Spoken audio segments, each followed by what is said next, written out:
ماشاءاللہ۔ اب میں آپ کے سامنے ایک معتبر شخصیت کو، صاحب کردار، نمونہ اسلاف، استاد محترم حضرت سیدی و مرشدی مولانا مولوی محمد ریحان خان صاحب مد ظلہ العالی کو دعوت سخن دے رہا ہوں اس معتبر شعر کے ساتھ کہ لوگ چن لیں جن کی تحریر حوالوں کے لیے، لوگ چن لیں جن کی تحریر حوالوں کے لیے زندگی کی وہ کتابیں معتبر ہو جائیں گی۔ آپ کی معتبر سماعتوں کے حوالے معتبر مقرر حضرت قبلہ مولانا مولوی محمد ریحان خان صاحب مد ظلہ العالی۔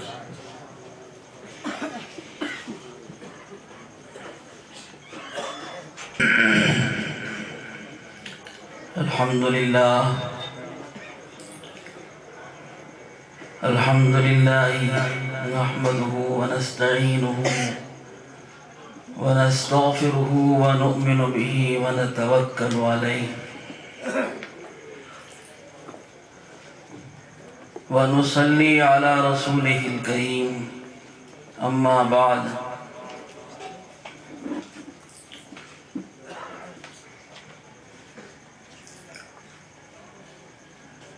قابل مبارکباد ہیں اس محلے کے نوجوان کہ جنہوں نے اپنی گاڑی کمائی میں سے کچھ پیسے نکال کر یہ جلسہ منعقد کیا ہے۔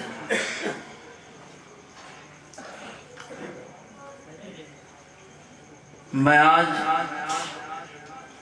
جلسے میں حاضر ہونے کی ہمت نہیں رکھتا تھا، گاؤں چلا گیا، تھک گیا، لیکن دل بار بار اندر سے یہ کہہ رہا تھا کہ جن نوجوانوں نے یہ جلسہ سجایا ہے کہیں ان کا دل نہ ٹوٹ جائے، اس لیے آپ کے سامنے حاضر محفل ہوں۔ اللہ رب العزت ان کو اس کی جزا بھی عطا فرمائے، اور یہ ایک عظیم جذبہ ہے ہر مسلمان کے دل میں، جس کے دل میں بھی ہو کہ وہ خود بھی نیک راستے پر چلے اور دوسروں کو بھی اس کے اوپر لانے کی کوشش کرے۔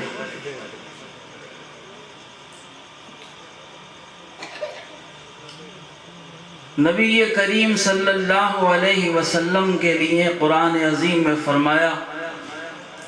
کہ یا ایھا الرسول بلغ ما انزل الیک من ربک وَإِن لَّمْ تَفْعَلْ فَمَا بَلَّغْتَ رِسَالَتَهُ۔ اے رسول، جو آپ کے اوپر نازل کیا گیا ہے وہ آپ پہنچا دیجئے، اور اگر آپ نے ایسا نہیں کیا تو گویا خدا کی رسالت اور اس کے پیغام کو آپ نے بندوں تک نہیں پہنچایا۔ یہ کام یہ خود بھی کر سکتے تھے۔ اس محلے کے نوجوانوں میں سے کچھ نوجوان نیک ہیں، کچھ لڑکے ایسے ہیں جن کی داڑھیاں پوری ہیں، مشرہ ہیں، نمازوں کے پابند ہیں، تو یہ کام تو خود بھی کر سکتے تھے کہ کسی جگہ بیٹھ جاتے اور محلے والوں کو بلاتے، لیکن انہوں نے یہ کام نہیں کیا۔ بتاؤ کہ یہ ان کی غلطی ہے یا ان کا فیصلہ درست ہے؟ یہ میں ان لوگوں کو جواب دے رہا ہوں جن کے پاس کتاب نہیں ہے اور لوگوں کو بلا رہے ہیں۔ میں اگر ان لڑکوں سے یہ کہہ دیتا کہ تم 50,000 روپے جمع کر کے جلسہ نہ کرو، خود بیٹھ جاؤ اور لوگوں کو بلانے لگو، تو کیا یہ بات ٹھیک ہوتی یا غلط ہوتی؟ ان کی شرافت دیکھو کہ ان کے چہرے پہ داڑھی بھی پوری ہے، نمازی بھی ہیں، محلے کے لوگ ان کو اپنی نظر میں نیک بھی جانتے ہیں، لیکن پھر بھی انہوں نے شہر کے معتبر اور معزز علماء کو اس اسٹیج کے اوپر جمع کر کے اپنا پیغام ہمارے ذریعے آپ تک پہنچانے کی کوشش کی۔ کیوں کوشش کی؟ اس لیے کی کہ ہو سکتا ہے کہ ان سے کوئی غلطی ہو جائے، نیک ہیں، نمازی ہیں، باشرع مسلمان بھی ہیں، ایک دل میں جوانوں جیسا جذبہ بھی ہے، لیکن ہاتھ میں کتاب لے کر بیٹھ کر انہوں نے محلے کے لوگوں کو اپنی طرف نہیں بلایا۔ ہمارے مدرسے کے بااستعداد طالب علم مولوی محمد شکیل صاحب کو اپنے یہاں امام بنایا اور ان سے یہ کہا کہ تم سناؤ اور ہم آپ کی بات سنیں۔ یہ لوگ کہ جو خود ہاتھ میں کتاب لے کر لوگوں کو بلا رہے ہیں، کیا ان کا یہ طریقہ ان نوجوان لڑکوں کے مقابلے میں شرمسار نہیں ہے کہ ان نوجوانوں کا جذبہ اور سوچ یہ ہے کہ یہ اپنی بات شہر کے علماء سے کہلوائیں، اور یہ ایک تھوڑے سے لوگ ایسے ہیں جو اپنی بات اپنی زبان سے کہنا چاہتے ہیں اور اس میں کسی بڑے کو، بزرگ کو اور عالم کو، پڑھے لکھے کو شامل نہیں کرنا چاہتے۔ بتاؤ کہ ہم ان نوجوانوں کی بات مانیں یا ان کی مانیں کہ جو خضرہ و گھاس کی طرح خود سے اگ رہے ہیں اور خود سے مرجھا رہے ہیں۔ مدرسے میں مولوی صاحب پڑھا رہے تھے، پڑھاتے پڑھاتے ایک دم غصہ آیا اور فرمایا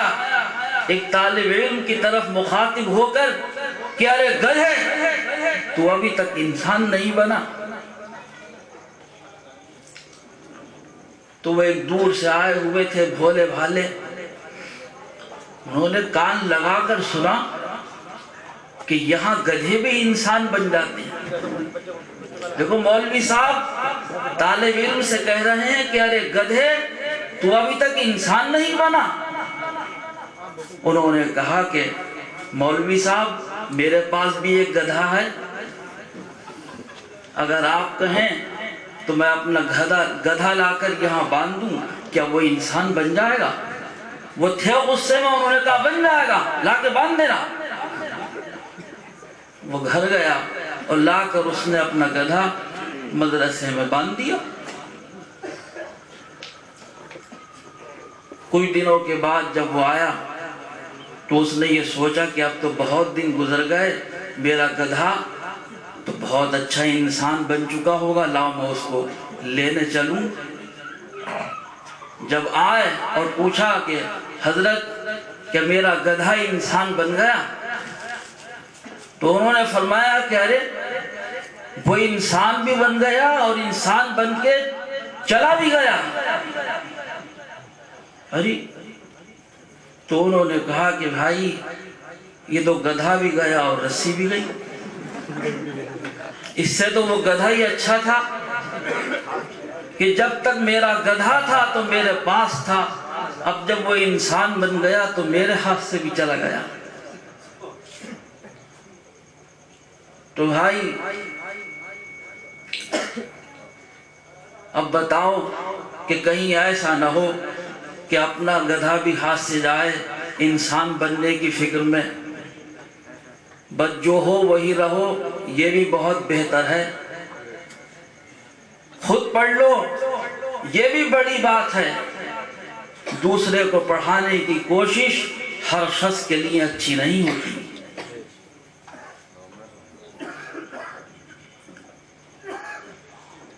امام اعظم ابو حنیفہ رحمت اللہ علیہ کے زمانے میں اگر آپ لوگ ہوتے تو ہم آپ کو بھی امام مان لیتے۔ حضرت امام اعظم ایک معتبر بزرگ، ایک فقیہ زبردست تھے، لیکن اس کے باوجود بھی ان کی ایک سند تھی۔ آپ نے فرمایا کہ لولا سنتان لہلک النعمان، میں باوجود یہ کہ بڑا اپنے وقت کا عالم ہوں، فقیہ ہوں، لیکن اگر میں امام محمد باقر کی صحبت میں نہ بیٹھتا اور میرے 2 سال ان کے ساتھ نہ گزرتے تو میں ابو حنیفہ نہیں ہوتا، ہلاک ہو جاتا۔ ان کے پاس سند ہے، اوپر سے نیچے تک سندیں چلی آ رہی ہیں، اور ہر چھوٹا اپنے بڑے کا فرما بردار ہے، وہ شاگرد ہے، وہ استاد ہے، وہ مرید ہے، وہ پیر ہے، اور یہ سلسلہ حضرات صحابہ تک، یہ سلسلہ اہل بیت تک، یہ سلسلہ حسن و حسین تک، یہ سلسلہ خواجہ اجمیری سے، غوث اعظم سے ہوتا ہوا علی مرتضیٰ تک، اور ان سے جناب امام الانبیاء حضور محمد مصطفیٰ صلی اللہ علیہ وسلم کی ذات تک پہنچتا ہے۔ اس کی سند ہے، اس کا ایک راستہ ہے، اس کی ایک زنجیر ہے، اس کی ایک کڑی ہے، ایک چین ہے۔ ہمارے باغ میں ایک پیڑ اس کا بھی ہے جس کو قلمی کہتے ہیں، آنکھیں میچ کر بازار سے خرید لو کہ بھائی اس کی قلم ہے، یہ بھی قوم کا پھل ہے، یہ بھائی دشہری ہے، آنکھیں میچ کے خرید لو۔ لیکن کٹھا کا کیا کیا جائے، اس کو ایسے آسانی سے نہیں خریدا جا سکتا، اس میں کھٹے بھی ہیں اور میٹھے بھی ہیں۔ اس لیے جو سلسلہ بسلسلہ ہیں، ان کی سند ہے، یہ کہیں پہنچتے ہیں، ان کے ہاتھ میں کسی بڑے انسان کا دامن ہے، اور جس کا کوئی سلسلہ نہیں، جس کی کوئی سند نہیں، وہ خود رو گھاس کی طرح ہے، پیروں سے کچل دی جاتی ہے اور ختم ہو جاتی ہے۔ دوسری بات یہ ہے کہ قرآن اور حدیث، یہ دونوں چیزیں ایسی ہیں کہ جب ہم جیسے لوگوں کے سامنے آتی ہیں تو ہمارا بھی دماغ چکراتا ہے، گھومتا ہے، فیصلہ نہیں کر پاتا انسان کا دل کہ وہ کیا کرے۔ قرآن عظیم میں فرمایا کہ فَقْرَؤُوا مَا تَيَسَّرَ مِنَ الْقُرْآنِ، یہ آیت کریمہ علماء فرماتے ہیں کہ نماز سے متعلق ہے، اس میں یہ لکھا ہوا نہیں ہے کہ یہ نماز سے متعلق ہے، لیکن اس کے سیاق سے، اس کے سباق سے، اس کے قرائن سے سورہ مزمل کی آیت ہے، یہ سمجھا گیا ہے کہ یہ آیت نماز کے متعلق نازل ہوئی ہے کہ جہاں سے بھی آ جائے قرآن وہیں سے پڑھ لو۔ لیکن دوسری بات یہ ہے کہ ایک حدیث میں آتا ہے کہ لا صلاۃ لمن لم یقرأ بفاتحۃ الکتاب،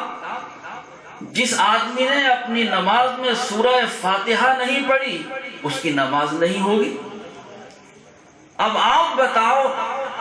تھوڑی دیر کے لیے فرض کر لو امام ابو حنیفہ ایک عام انسان ہیں، عالم نہیں ہیں،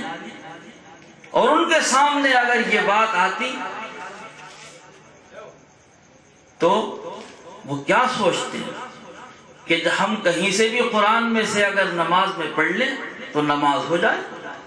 لیکن حدیث کہتی ہے کہ اگر سورہ فاتحہ نہیں ہوگی تو نماز نہیں ہوگی۔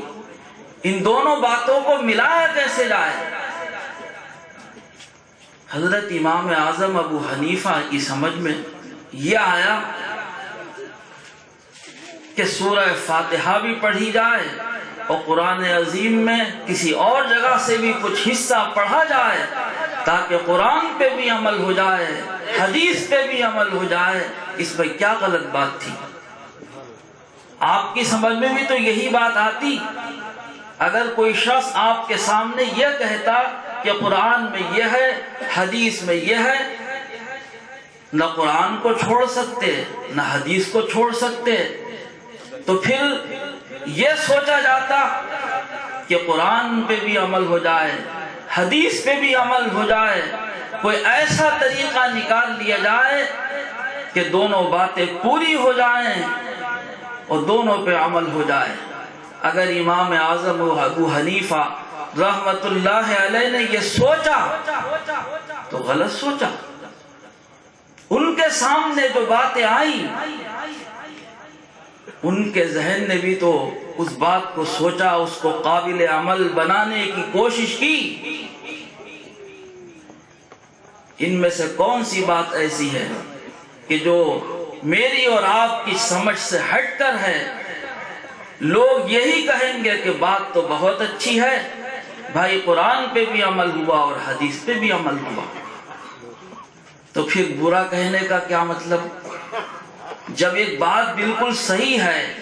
کوئی شخص دو چیزیں اپنے سامنے پھیلا دے، ادھر قرآن پھیلائے ادھر حدیث پھیلا دے اور دونوں کو سامنے رکھ کر پڑھتا چلے، تو اس کے ذہن میں جو بات آئے گی وہی بات امام اعظم ابو حنیفہ رحمت اللہ علیہ کے ذہن میں آتی چلی کہ ایسے کرو اس طریقے سے، اس پہ بھی عمل ہوگا، اس پہ بھی ہوگا۔ اسی کا نام فقہ بن گیا، فقہ ابی حنیفہ۔ کسی کتاب کا نام نہیں ہے، امام ابو حنیفہ کی سوچ، ان کی فکر، ان کا طریقہ عمل، قرآن اور حدیث پہ عمل کرنے اور کرانے کا طریقہ، اس کا نام فقہ ابی حنیفہ ہے۔ 1400 سال کے بعد جو لوگ پیدا ہوئے انہوں نے ان کے اوپر اعتراض کیے، اور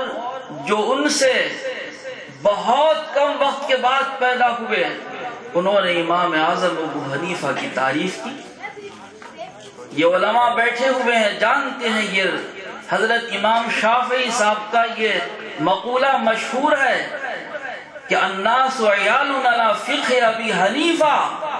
ابو حنیفہ کی سمجھ کے آگے تمام لوگ بچوں کی طرح ہیں، انہی کے دسترخوان پر اگر کھا لیں گے تو قرآن اور حدیث پہ عمل ہو جائے گا، ابو حنیفہ سے ہٹ کے چلیں گے تو نہ ہاتھ میں قرآن آئے گا اور نہ ہاتھ میں حدیث آئے گی۔ تو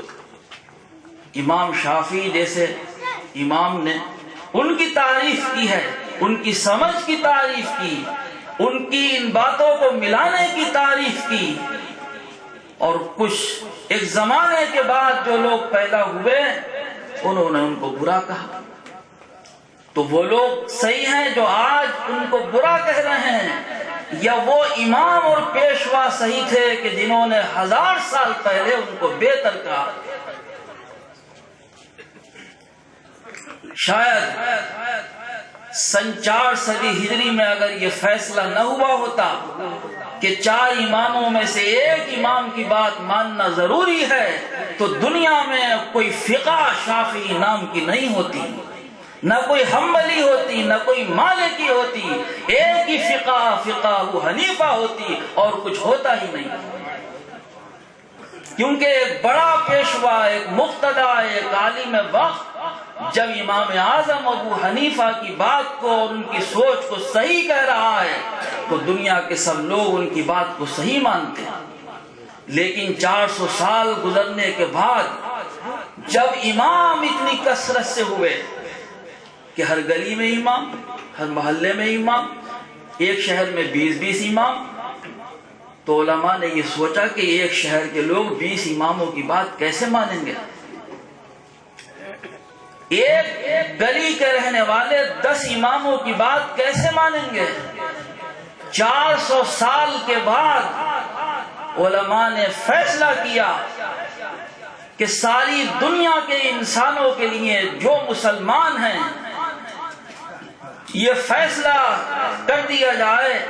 کہ وہ 4 اماموں میں سے کسی ایک امام کی بات کو مان لیں تاکہ وہ اپنی منزل پا سکیں اور خدا تک پہنچ سکیں اور ان کی عبادات و معاملات درست ہو جائیں۔ بھائی کسی کی دوا لے لی اور کسی سے علاج پوچھ لیا اور کسی سے پرہیز معلوم کر لیا، جب ایک مریض کے 3 ڈاکٹر ہوں گے تو مریض کا کیا ہوگا؟ وقت سے پہلے ہی مر جائے گا۔ اور اگر ایک ہی ہو، بتانے والا پرہیز بھی اور علاج بھی اور تشخیص و تجویز بھی، تو پھر مریض کی امید ہے کہ وہ درست ہو جائے گا اور ٹھیک ہو جائے گا۔ اس لیے ضروری ہے کہ ایک شخص کسی ایک امام کی اتباع رکھے تاکہ اس کی زندگی میں کوئی پریشانی عمل کے لیے پیدا نہ ہو، نماز کے لیے، عبادت کے لیے، معاملات کے لیے پیدا نہ ہو۔ اور ان سب میں سب سے بہتر حضرت امام اعظم ابو حنیفہ رحمت اللہ علیہ تجویز کیے گئے کہ امت کے اکثر حصے نے ان کی بات پہ عمل کیا اور ان کی سمجھ کو معتبر سمجھا۔ کچھ لوگ ایسے تھے کہ جو دوسرے اماموں کی باتیں بھی ماننے والے تھے، کچھ خطوں کے لوگ شافعی صاحب کی بات پہ عمل کر رہے تھے، ان کو نہیں چھیڑا گیا۔